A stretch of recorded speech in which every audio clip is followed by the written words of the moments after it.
Back to Fire Dragon, and we're here today with a very special episode.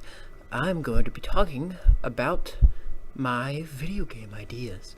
I've been working on these for a couple of months minimum now. I'm in a Java coding class right now, so I have half knowledge of how to code, but I can't actually do good stuff with video game stuff.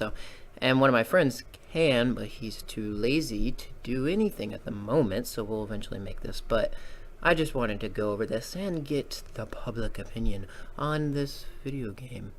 There are actually 4 games that we have worked on, me and my friends. I came up with the basic ideas, and my friends helped me expand upon those ideas.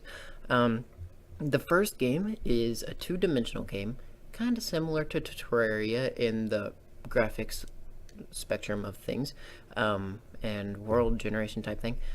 But first of all, it's called Rover Bound to Earth. And you start off the game with an interactive cutscene whenever you go to single player, and you wake up far underground and wondering what happened. You're looking confused, and you just don't know. So you look around a little bit and you find a way out. Since it's 2-dimensional, that won't be hard for the player, but for the character, it would be kind of hard for the character to find his way out. So it's going to look like it's easy for him to find his way out, but in reality, not really. Along the way, he finds a light pack, a radiation meter, a basic supply package, which contains basic bronze pickaxe, basic bronze sword, and basic bronze axe, and 10 torches. Which the torches go inside the light pack, actually, I think. I don't remember why I wrote this and then wrote that it's inside the basic supply package, but that's how it is. I'm gonna fix that later. But so the basic, anything that has basic behind it cannot be crafted in the game. So you start off with these items, but they cannot be crafted later. There are certain bronze items like armor that can be crafted, so that's the use. There's still bronze and there's a use for bronze, but you can't create these again, and they cannot break. I don't think we're gonna have durability like Terraria doesn't, but that's something to be said. Still, there are 4 paths, one that leads up, which is the way he's trying to go right now. There was one on the side on the way up, and 2 on the opposite side, closer to the bottom where you started off.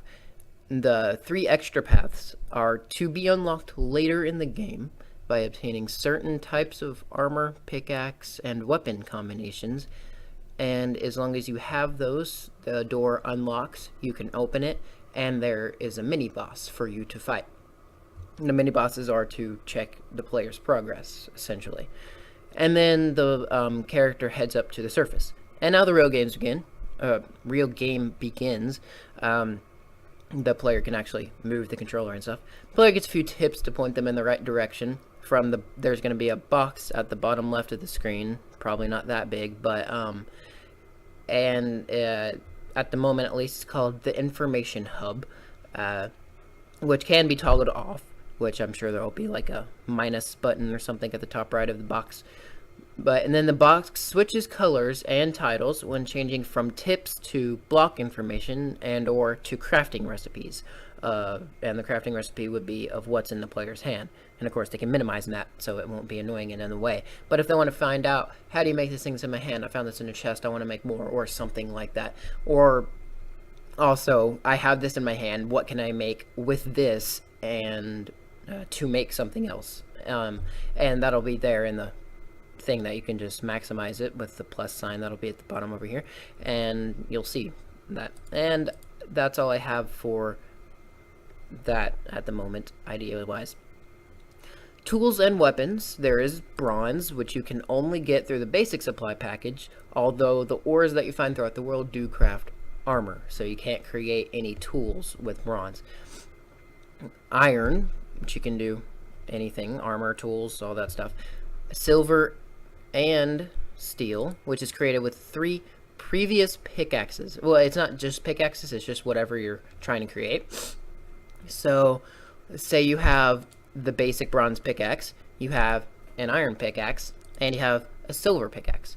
You can, if you need to, pull up the crafting hub to find out, I have these 3 pickaxes, I don't need them, what's the next thing to make? Well, steel is the next thing to make. It will say, and it'll say to take those 3, combine them at whatever crafting station is supposed to be. I haven't come up with any crafting station ideas yet, but you'll go to the default crafting station and you'll be able to create the steel pickaxe with those 3, and it consumes those 3. And the same is for armor. You have bronze armor, iron armor, silver armor, and you combine all 3 of them to make the steel armor. And then after you have your steel pickaxe, along with your steel sword and your steel armor, you can unlock the checkpoint boss, mini boss number 1. And whenever you click to open the door, it'll have an optional return save, so that way you can save the game in a slot, and there will be 50 different slots, not literally, but there will be plenty of slots, and you can save and then go fight the mini boss. And if something goes completely wrong in your world after that, you can just return back to that point so you can fix your mistake. That's optional, of course. You don't have to, but if you don't, then you're screwed. But the game auto-saves automatically, so that way you don't have to worry about saving. Hopefully is what will happen. It'll auto-save, so you don't have to worry about it, but it won't go into one of those return slots. So it'll auto-save up until the point where you get to the return save, and then as long as you put down in the slot that you want this to be remembered as a point, then it'll remember it, and it'll continue to auto-save, but you can always go back to that return save. And then the next 3 tiers, or next 4 tiers, is chromium, which looks pretty cool in my opinion, cobalt, and titanium. And then, of course, those 3 can be combined to make carbon steel, which is pretty awesome, because have you ever heard of carbon nanotubings? Because those are literally the toughest materials in the universe that we know of that can be created. And carbon steel is essentially carbon nanotubes, kind of, in a way. It's not as good as carbon nanotubing because it wouldn't be that way. I don't know. But either way, and carbon steel is essentially carbon mixed with steel, and it's much harder than normal steel. And it's a pretty hard pickaxe. The next checkpoint mini boss, as long as you have carbon steel armor, carbon steel tools and weapons, then you can unlock the door for the mini boss number 2, and he'll be much harder. And of course, you'll have a return save. And you should be able to defeat him with some strategy. Of course, if you die when fighting the mini boss, you just respawn at your point and then go right back down to him and try to fight him again. If that's how you work. That's an option. But you can also build inside the arena, and of course there will be potions and stuff that you can prepare with and all that kind of stuff. So you'll figure out your strategy, and there's some strategy to it. So it's not just like you go in, as long as you have this armor, you're going to defeat the guy. No. There's still strategy. It's just also there to check that you do have what you're needing, because the game progresses at an even rate. And then the ruby, sapphire, and emerald tools, or pickaxes, are the next ones. So essentially these are the gem ones.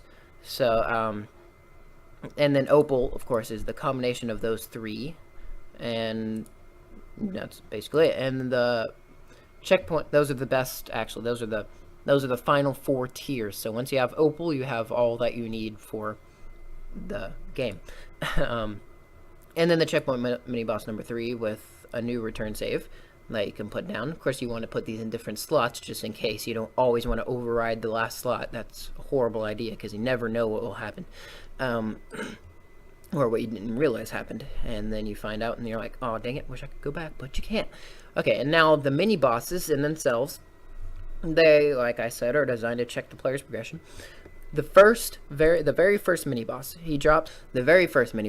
drops the spaceship part number 1. He essentially the thrusters of the spaceship, the bottom half of the bottom third of the spaceship. And the goal of the game is to get the spaceship and the spacesuit. Anything in green, by the way, could use some changes, because I don't have a name for first mini boss, and I don't have a name for spaceship part number 1. So Yeah, anything in red is a definite, most likely name for it. Anyway, then the second boss, mini boss, drops the second part, the middle part where stuff happens. I don't know, where you store stuff or something. And then the final third mini boss drops spatial part number 3. So the cone, the heat shield, or whatever of it. I haven't actually named any of this yet. So if you cannot be the mini boss, it won't drop any items, and the player will have to fight it again. So essentially, if you die, then you just have to continue. You have to go down. He'll have his health back again, and you'll have to basically start over fighting him again until you are able to defeat him. And then during the game, there are these waves called invasion waves. Essentially, it's just to help prolong the game because, as you can see, there's not too much content into this game yet. So the first invasion needs a name. This is just a random thing that I came up with. 2 in-game weeks after you defeat the first checkpoint mini-boss. The final invasion kill, like the final enemy inside the invasion that you kill, drops the spacesuit leggings. And this is how you get spacesuit. The first invasion is made up of mutated humans who are horribly disfigured with radiation burns, furious at the player. They work together. Maybe they're angry the player survived without any trouble. I don't know. Still needs ideas. Basic melee weapons, crossbows, swords, and all that kind of stuff. The second invasion, again, 2 in-game weeks after the second. Why'd I put first? Second mini-boss is what I meant to write. Sorry. Really? I wanted that bold. Thank you. There we go. 2 in-game weeks after the second mini-boss drops the spacesuit cover, essentially the torso part of the armor spacesuit. This invasion is made up of teams of humans and dogs. Man's best friend probably will be their name or something, I don't know, their description. They fight the player one at a time. Both the human and the dog die together. It'll be a human and a dog fight the player. Then once they kill the human or they kill the dog, then if you kill the human first, I am actually just coming up with this part right now, but if you kill the human first, then the dog automatically dies with the human. Of course, the human's going to be kind of hard to kill, so that's a thing. But if you kill the dog first, then the human will go down to half health automatically, but he'll be like buffed up and much harder to kill. But once you defeat both of them, then the next team of human and dogs come in. So it'll essentially wear you down until you die, or you kill all of them. And of course, I don't know how many there are going to be, or if it'll be a time. They just keep coming in until time runs out or something. Who knows? The third invasion, 2 in-game weeks after the third mini-boss is killed. The last kill, drops the spacesuit breathing helmet. So the helmet that astronauts wear, essentially. Now this one actually I think is the best idea that we've had for invasion stuff. My friend helped me come up with what the invasions are going to be made out of and stuff. And we came up with, there will be one human handler type guy for mutant apes, larger than the humans, like twice the size of the human and maybe 3 times the size of the player. The handler has a whip, which is used to control the apes, so the handler will be like riding on the back of the ape or something, and the apes use very painful melee attacks, but are slow. And the human uses short-ranged guns and shotguns, and of course anything that the enemies are using has a chance to drop. So you'll more than likely get plenty of shotguns from them. And this is where you use your shotgun, because shotgun is very powerful and kind of slow, so you could like shoot him in between swings, that kind of thing. So after all the apes are killed, 3 to 4 of them, I don't know, that'll be the whole invasion, because this will be a tough one. The handler, like, he jumps from ape to ape as they die or something. I don't know. I haven't come up with that part. Or maybe he just stands on the side of the screen telling them to charge or something. But it'll be three or four apes at the exact same time attacking you, so it'll be pretty hard. But anyway, the handler, after all four, or all however many, are all killed, the handler himself attacks the player. And of course, he has a whip, which is very painful in real life, and so it'll be very painful to the player in game. And he attacks very quickly, like, he'll move really fast. But whenever the player hits him, he'll slow down for a few seconds, and then he'll go right back to being fast. And it'll be real skill required there. And then, after you defeat after you defeat all the after you defeat all the mini bosses and all of the invasion waves, and whenever you own all 3 spacesuit and spaceship equipment stuff are in your inventory, then a small button appears. I'm imagining a red button at the top right, and has the tooltip down here that says whenever you click on the button, it will summon the Martian boss. Obviously, the Martian boss is related to Mars. The Martian boss drops the final piece of the spaceship and the oxygen tank for the spacesuit. So, I don't know exactly what the final piece would be. I don't remember. Probably the wings or gasoline. I don't know. Who knows? I haven't gotten that far yet. But, and of course, oxygen tank. You need oxygen in order to live in space. So, immediately after the defeat, all 4 spaceship parts, considering they're all in your inventory, combine into the ship, and like they go out of your inventory. They essentially, in a cutscene, all the spaceship parts like form in front of the player, and then in an interactive cutscene where the player can like, I don't know exactly how it's going to work in 2D, so it might not be an interactive one, but either way, the player puts on the spacesuit and then walks onto the ship. The ship then flies off screen towards the location of the moon, wherever it is at then, but of course it's trying to go to Mars, but at this specific point in time, the moon is pretty close to where in between Earth and Mars. So as the ship flies towards Mars, I thought this was a really cool idea. The game slowly turns into 3D, and then that's the end of the game.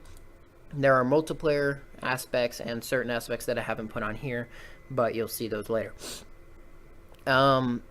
The second game of the series is now in 3D, obviously, because the game slowly becomes 3D in the last one. And this game is called Rover Space Station. The spaceship crash lands on the moon, somehow. I don't know. We'll figure that out. The player has just enough oxygen left in a spacesuit's tank, and in an interactive cutscene, goes to the space station that he happened to crash near. So essentially, it's like the player can only go to this certain spot, is what the interactive cutscene. The player can only do this certain thing, but the player still does it.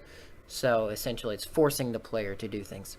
So that way, it's kind of more interactive and fun instead of the player just sitting there and waiting for stuff to happen and wanting to skip over this. Now you have a little bit more fun with it. But once the player is inside the space station, the player takes off the spacesuit, and this begins the game. An achievement system has now been implemented into the game. There was not one before. Thank you, autosave. Along with an objective system that is now telling the player to find the computer. So that information hub I was talking about will now have an achievement and objective system into it, and have its respective colors. The player, with physics acting as if on the moon, must now find the computer. Obviously. When the player does find the computer, the objective changes to find out how to fix the gravity. Now, if it's bolded, that pink just means that's the name of the thing, of the objective or whatever. But if it's bolded, that's a definite, more than likely at the very least, name for it. And if it's not bolded, that means that it probably needs a new name. Not very creative here.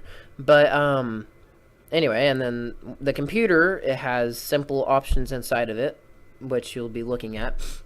One of which is called Stabilize the Gravity. And after the player selects that option, the gravity has been fixed to that of Earth. The player kind of slowly has his feet from the air and like goes down and stands up straight, essentially. And the player gains the achievement Gravity of the Situation. The player's objective is then changed to search for answers. One of the options in the computer is Project Mars. When the player selects this, the computer projects a voice entry over its speakers. The entry explains how the people had crash landed onto the moon a while ago, and that the space station they had built many, many years ago helped them to fix their ship. So essentially, they were in the same boat that you're in. The player is now given a new objective: scavenge some ship parts. If the player searches around some inside the space station, they can find 2 spaceship parts. After finding one of them, a pop-up pointing out of the objectives menu says 1 out of 2. Or 1 of 2. When the player finds both parts, a cutscene has the character walk over to one of the windows in the station and says, "I bet there are some parts out there for me to scavenge." The player is then given back control, and he is given the achievement, Finding the Parts. If anybody knows, that's a reference to Find the Pieces or something, whatever the name of that Captain Sparkle's Minecraft thing is, song is. But anyway, and a new objective is given: find a new spacesuit. Of course, you ran out of oxygen, so you have to find that, and also since you crash land on the moon, you have some damage on your spacesuit, so you want a new one. The player must then find his spacesuit that's somewhere near the door, probably, and an oxygen tank, and all inside the station, of course. While the player is putting on the spacesuit in an interactive cutscene, which will be more like he drags, I don't know, he drags the pants up with the mouse, and then the character does it as he's dragging up, so it'll be more creative whenever I actually figure out how to even create these games. But anyway, while he is putting on the spacesuit, the character automatically grabs a fire escape axe that is sitting next to him. After this, the player must go out onto the surface of the moon and find 4 more parts of the spaceship. The objectives help you keep track of this. While outside, the player will encounter skeletons of the dead, mutated bacteria monsters, otherwise known as biofilm, which is actually a real thing in real life as far as I think I remember. But, except those are, of course, like, very, very tiny, but in this case they'll be mutated, so they're giant and deadly. And snakes, very creative name, which they'll be basically giant snakes, of course, but to fight with his fire escape axe, which is why he needed that. I don't even know why LibreOffice thinks that's not how you spell axe, but anyway. When the player finds all 4 parts of the spaceship, he must go back to the computer and select the option Assembly Line. So essentially the enemies help to prolong the game. The moon game, Rover Space Station, is the least developed game that I've come up with so far. Except it does have more specifics on what is there. So this has less content, but is more specific on what the content already is. So I'll have to work on getting more content here. But anyway, computer, the speakers, and the objective menu tells the player to place down the parts of the spaceship into a certain place that's inside the space station. The player then goes back to the computer and selects continue, and there are robotic arms near where the ship arms have been placed, or ship parts have been placed, begin to assemble the spaceship. The robotic arms then take the completed spaceship outside the garage nearby to the surface of the moon. The player must then go into the spaceship, and you get an achievement called Blast Off, and a bunch of other stuff that we haven't figured out that will make the game and storyline longer. into an actual game. Which I do have some ideas that are down below, which I haven't added to any of this stuff yet. Anyway, the third game is called Rover Escape from Mars. And it starts with an interactive cutscene of the spaceship flying to Mars. And as you land on Mars, a few people come out to greet you. Very surprised, of course. Like, there's normally a spaceship that flies to Mars every few months. But, they lead you to a small building, and you tell them what happened. All this is inside an interactive cutscene. They then inform you that since they have gotten to Mars, there have been 2 aliens in which they have come in contact with. The aliens informed the people that aliens are usually hostile, but these 2 were there to inform and warn about the other aliens. So these specific 2, which I'm sure there are more out there aliens that aren't very hostile, there are more of them, but these specific 2 weren't there to attack. They're just there to travel, and they're basically human aliens. I don't know how else to explain that.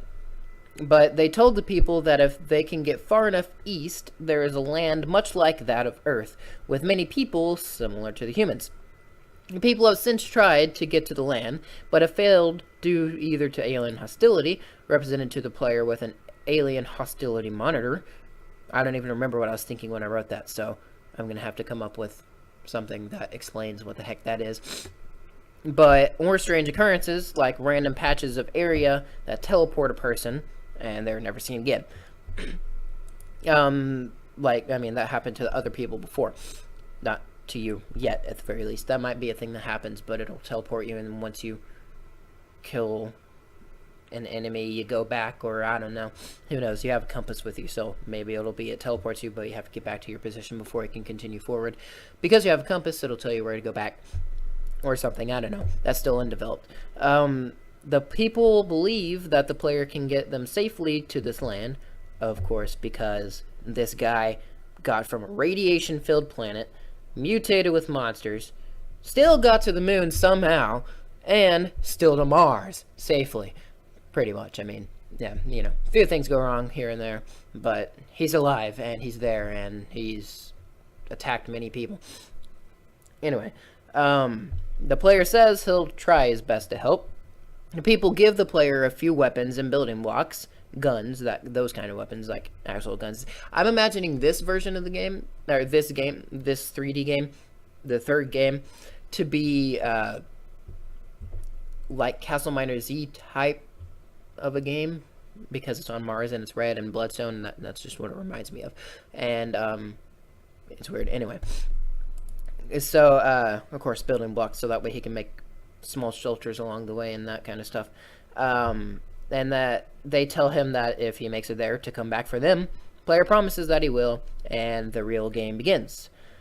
The player is given the objective to travel east, so the objectives and all that stuff is still there in the menu. As part of the objective menu, a compass appears at the top right of the screen with an arrow toward the direction needed to go, given by the objective menu. Along the way, there are small, broken down shelters that have minuscule supplies. The objective points to the nearest shelter on your path east. There are mobs along the way, along with hostile aliens, in order to slow the player's progress. Compass eventually breaks, but by this time the land is within seeing distance. The player is given the objective, seek help. The player then realizes, as he states aloud, that all human-like creatures are dead. The objective is given, figure out what happened, along with a tooltip as part of the objective menu, telling the player to not eat or drink anything, as they may be poisoned. And this is the key if you didn't know. Blue bolded is the game type, 2D or 3D. Italicized blue is a specific game name, and normal blue is a heading like the game or interactive cutscene. Bold italicized red is a definite name or feature. Bolded green means that it needs improvement or a better name. Bold purple is a definite in-game tooltip for the item. I don't even know if I had any up there. I don't remember that. But normal pink is an objective name that needs help, like that might need help with the name. And the bold pink is more than likely at least a definite objective name. And here's some more edits and additions that I haven't actually implemented to the top part of everything. Probably because I don't know how to word it, and I'm a lazy human being. So for the 2D game, back to the 2D game, the very first game, Rover Bound to Earth, there are different buildings that are randomly generated throughout the world. The laboratory building is a laboratory, basically. And it has different mutated animals that spawn there due to experiments and radiation and that stuff. The laboratory also has help booklets that help to increase the player's crafting recipe knowledge about items that have not actually been crafted and items not in your inventory that can craft something. So that tooltip thing here, the crafting menu, whatever, will have different things that you can click on to figure out how to create them if you don't know. The records hall is a building that helps the player to find out about what had happened with the pulsars and that some people left to Mars on a spaceship. So I haven't explained this yet, but for the 2D game, cat, what are you doing? You guys want to see my cat? I think the cat wants to play some video. I don't think the cat wants to play this video game. Yeah, kitty, go down. All right. So essentially, what has happened is, which I have a prequel game, which is the 4th game, which I haven't talked about yet, which is after all these edits and additions, but it essentially explains how scientists and people like that around the world figured out that there are these giant pulsars, which, if you don't know what a pulsar is, in space, in real life, there are these things called pulsars that are, I always imagine them as yellow lines of radiation. Of course, you can't see radiation in real life, so you'd have to do it with some technology that shows that radiation. But anyway, I imagine it as yellow, so just for the sake of imagination. But they're essentially a big line of radiation that spins through the universe, spins through space. I don't remember exactly what happened. I don't know exactly how they're created. Obviously through stars blowing up, I guess that would be the way to do it, and they just have their own small form of gravity, but it makes weirdness. I don't know exactly how it happens. But anyway, the way I imagine it is whenever, I mean, the scientists obviously realized that it's going towards Earth, but in the game. But in real life, if a pulsar was to come across Earth, it wouldn't even have to really come very close to Earth, and it would act like a heat wave going through Earth. So it wouldn't physically damage anything, but it would, with radiation, it would kill basically anything on the surface, and anything that gets low enough could more than likely still gets mutated, or if you go even low enough, like the player managed to, which will be explained in the prequel game, the player managed to get far enough so he didn't get affected by it, and that kind of stuff. But so yeah, the scientists figured that out, and in the prequel game, people are panicking, and the player does stuff, and that stuff happens. But anyway, that's the essential thing. And the records all help you figure out how that happened. And so the people, the rich people, scientists, people that could go, built a spaceship, and they'll go to Mars, because, hey, Mars is close enough to Earth. Why not go there? Fuel is necessary for the mechanical doors to the mini-bosses, which, like I was saying, you can open a door to go into the mini-boss room. But my idea was that the doors are mechanical, so you have to get a certain type of fuel, like oil and coal and that kind of stuff. I don't know exactly what yet, which I have these 4 types, which I do know exactly what yet. I'm stupid. Anyway, they're required to open the doors. And also, for the spaceship, only a certain amount is on Earth, and only a certain type of pickaxe can mine a certain type of fuel. For example, the opal pickaxe can only mine uranium fuel, and the steel pickaxe can only mine gasoline. So instead of having like buckets of it, I figure just mine it up like a normal person. But or it'll just be a block of it, and you can smelt it down into a bucket. That's probably a better idea. Anyway, gasoline will be used for mini boss mechanical door number 1, and of course be mined by the steel pickaxe, because that's what you need to open mechanical door number 1. So essentially that will help to further make certain that the player has what they need to have before they can open the door. And so, yeah. And then oil is used for mechanical door number 2. Coal is used for mechanical door number 3. And uranium is used to power the spaceship. You have to have uranium in your inventory before the spaceship will assemble. So, yeah. And, of course, that will be in a tooltip right beside the button. So that way you know, before we press the button, get some uranium, or else this will be a wasted battle. You'll have to fight him again, because if the player can't do the cutscene after the boss, it's going to have to start over and fight the boss again until he has the necessary requirements to build the spaceship. The player also needs to gather up food and purified water, which is the purification machine will be a craftable machine which can purify radiated water, because you're in a radiation-filled wasteland. You don't want to drink radiated water or you'll die. So you need those before the player is allowed to leave Earth, because you need food and water while you're going on your spaceship mission. The player's light pack, which actually is a headlight, is what I meant up above. I don't know why I said torches are in the light pack. I didn't mean that. But anyway, the light pack is going to be a headlight, so essentially a helmet, but not a helmet. It'll go in a separate slot, and so that way you can actually see. And it requires gasoline to power its battery. So what I'm thinking is I'm going to have a machine that you can take the battery, put it in it, and the gasoline will turn into energy. And it'll power the battery over a certain amount of time. So you do this during the daytime or when you're on the surface, and then you get the battery back.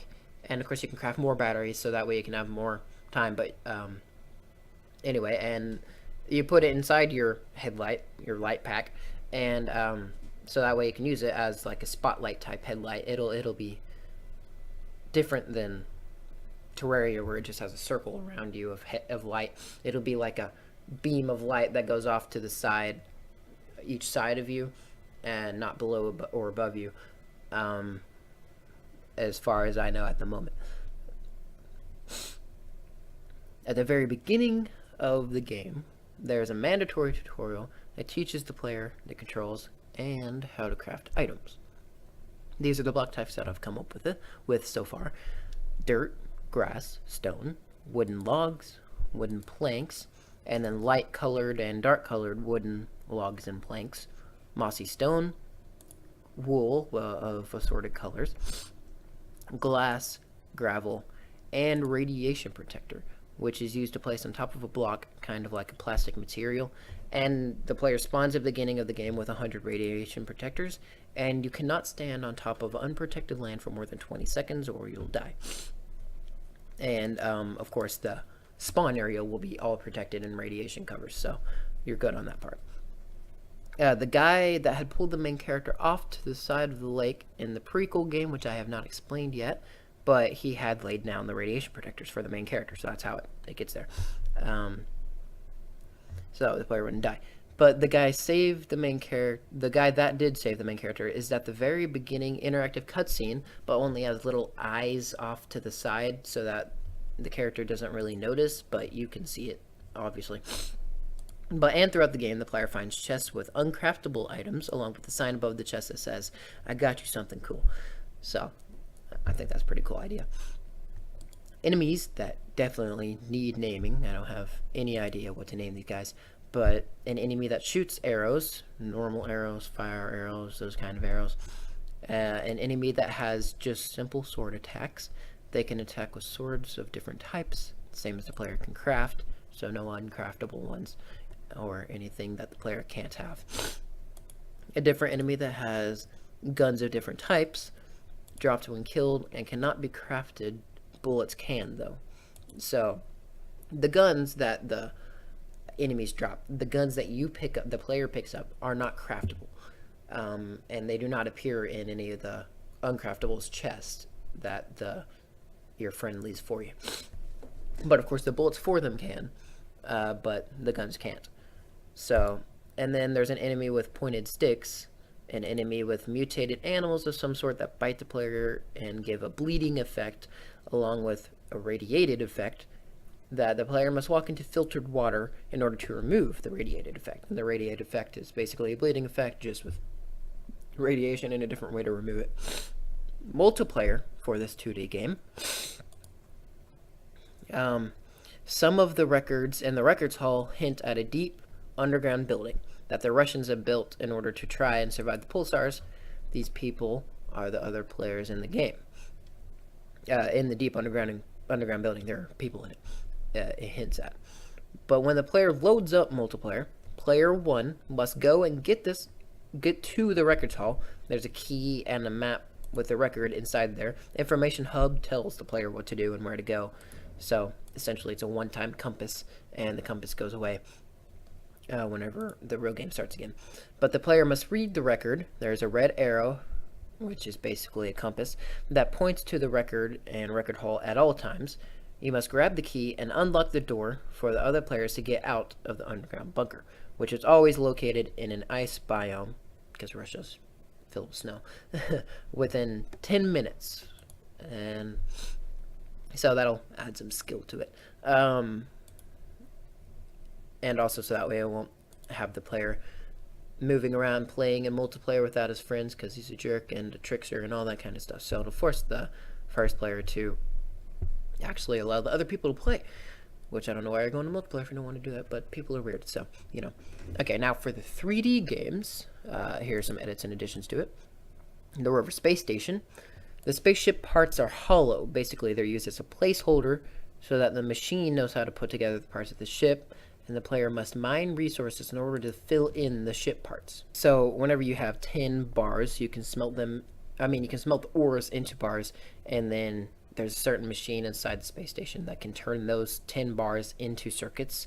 And the same with bronze, except control levers, copper, control knobs and buttons, silver, the frame, gold, the frame, titanium, inner reinforcement, and plastic creates the heat shield. Plastic is a byproduct of mining the other resources, so it's a small chance to drop from mining a resource. I don't know why there's a giant space in between that, but there is. So the player has kept his basic bronze pickaxe and 10 torches, so whenever he goes from the previous game to the next game, he keeps his basic bronze pickaxe and 10 torches with him. The player's new suit that he changes into as soon as he gets all the parts for the suit and is inside the space station has a headlamp on it, basically, the light pack, so that way you can see in the dark and stuff. The player picks up a compass as he walks to the ship to leave the moon to go to Mars. So that's how you have your compass on Mars. The player finds out from the computer's records that the people were on the moon for a few years due to computer malfunction, and so they had built many different buildings, all of which are abandoned now and breaking down and being very creepy, which were built while they were there. And the player finds these buildings above ground, and like I said, they're very creepy and gloomy, and there will be different enemies and different reasons to go in, undeveloped still. And then in the game Rover Escape from Mars, the guns break relatively easily and quickly in order to force the player to mine for resources, because you don't want the player, you want to prolong the game, so basically why. Each gun has a different type of bullet based on what materials created the gun, and every shot fired takes up 3 bullets. Crafting bullets crafts 2 bullets, so whenever you click the craft bullet button, it'll craft 2 bullets for you. The player starts off with 2 basic guns of different tiers that, the people gave him, and 100 bullets for each gun. This forces the player to start off mining right away. There are different spacesuits to be created in order to increase the player's health and defense and headlight brightness, or all that stuff. Still kind of undeveloped, but that's basically the armor for the Mars game. And these are the general controls. W, A, S, and D are jump, walk left, walk right, and fall down. Mouse 1 activates the tool in hand, so left mouse button. Right mouse button places the item in hand. Mouse 3, the scroll mouse, scrolls through hotbar items. E opens inventory. Escape opens the pause menu. Control S forces a save. Like if your autosave somehow stops working, who knows? It just automatically forces it to save right then and there. Control and right shift toggles autosave because some people don't like autosave. So shift and I toggles the information hub readout. And there might be an X on the thing, or a minimize button, or that kind of stuff, or a plus button. But shift and I is probably easier anyway. Shift and B toggles the headlight battery information, so that way you know how much life you have left, how much it decays, because actually, now that I think about it, the more you use a battery, the less it can be used in the future. If you have an iPhone, you know what I'm talking about. But the more you use a battery, the less it can recharge the battery juice inside it, because that's just how a battery works in real life. And so there's a necessity to create batteries in the future, whenever it dies and stuff. So you'll know how much life it has left and how much until the next how much time before the next recharge is necessary.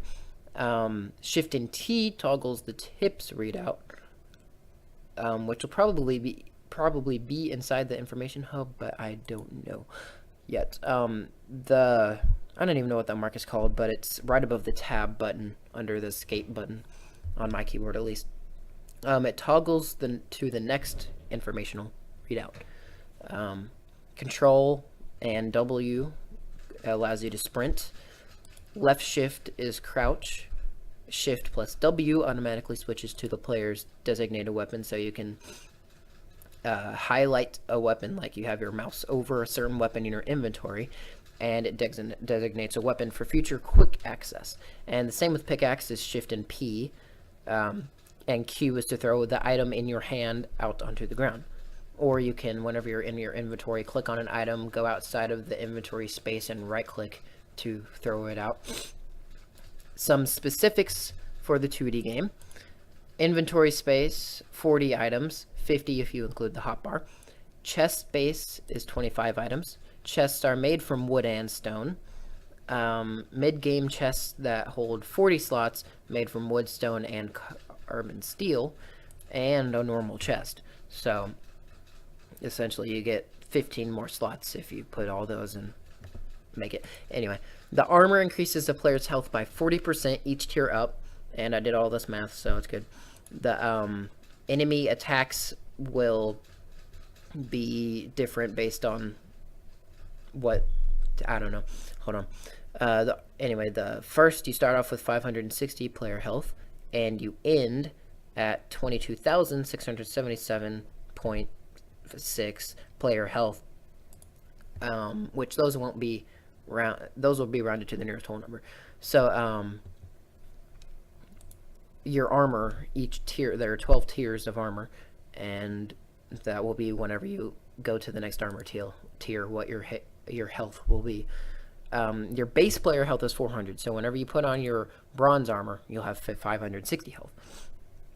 The enemy attack values start at 200, go up to 350 for tier 2 enemies, and end at 700 for tier 3 enemies. That's per hit, so they punch you once, you lose 200 damage, so you might want to kill them fast. But of course, the mini boss attacks are at 1500 with tactical, and they attack with tactical ways to attack and avoid the player whenever you're fighting them. Now, Martian boss attacks are 2000 with projectiles that do slow damage. And of course, you'll have plenty of health by the time we're fighting the Martian boss, so that won't be a problem. But yeah, and whenever you get to your tier 3, you'll have 1000 health. So I might alter the mini boss attacks, but anyway, player jump height is 3 feet. Each block is 1 foot high. America. Player height 2.5 feet. Enemy height 2 feet. So that way you can. Never mind. Forget I just said that. Mini boss height is 10 feet, and the Martian boss height is 17 feet. Those will probably be changed in the future, but who knows. The basic pickaxe can mine 20 ores or 70 blocks before breaking. So yeah, I did end up having it. That pickaxes do break. Pickaxe tiers increase by adding 200 blocks and 100 ores to the mining durability. fists take, if you like don't have a pickaxe and you run out, they take 50% longer to mine whatever you're trying to punch than the basic pickaxe did. All tools work like this. The fist thing takes 50% longer, depending on what you're trying to do. Only pickaxes have durability, other than flint, and there's a timer for torches. Torches last 3 in-game 24-hour days before having to be relit by flint. Flint can be used up to 30 times before crumbling into dust, is what I meant to say. And the player also begins the game inside the light pack along with 10 torches, which will probably actually end up being inside the basic supply package, actually, not the light pack. But along with the 10 torches, you'll have 30 flint.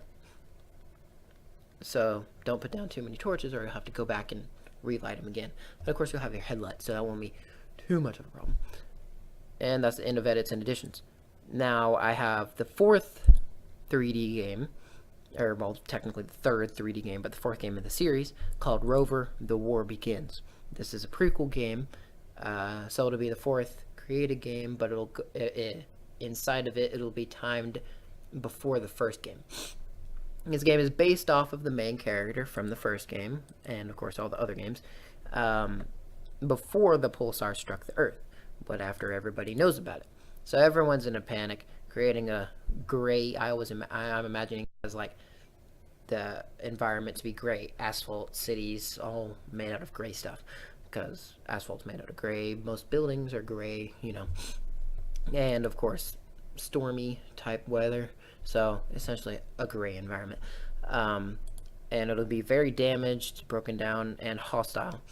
The main character would slowly suffer from delusions due to the stress of the idea that the world is literally ending. So he'll see weird things happen.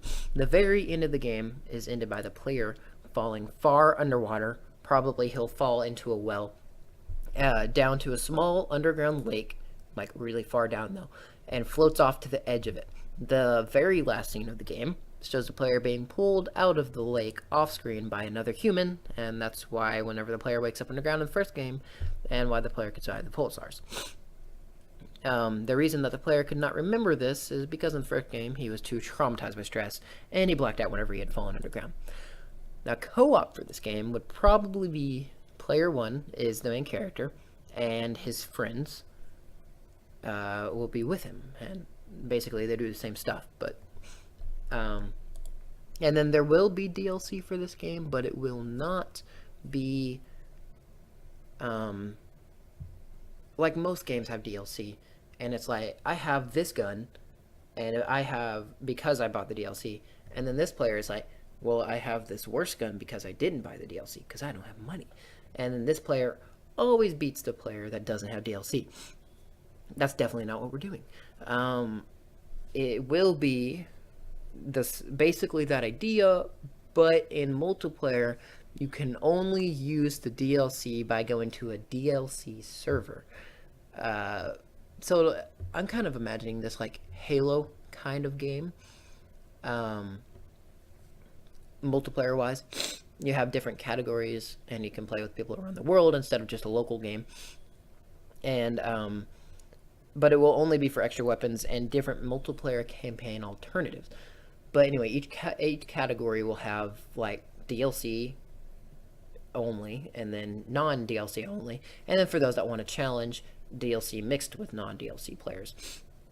So you choose what category you are, and you cannot use DLC on the non-DLC one. So yeah, and then it brings up its category of what types of games to play, like 2v2 or team versus team, whatever. We'll figure that out later. And then there will be extra multiplayer campaign alternatives that you can buy. And then there will be a default one that you have anyway, just to give you a taste of what it seems like. So far, not too many ideas on it, but the multiplayer campaign alternatives may include someone, the player 1, being the character, and the other players being his delusions, attacking him. The multiplayer campaign alternatives would not be in line with the other games and the real campaign. They're just for fun. So yeah, and that is essentially it.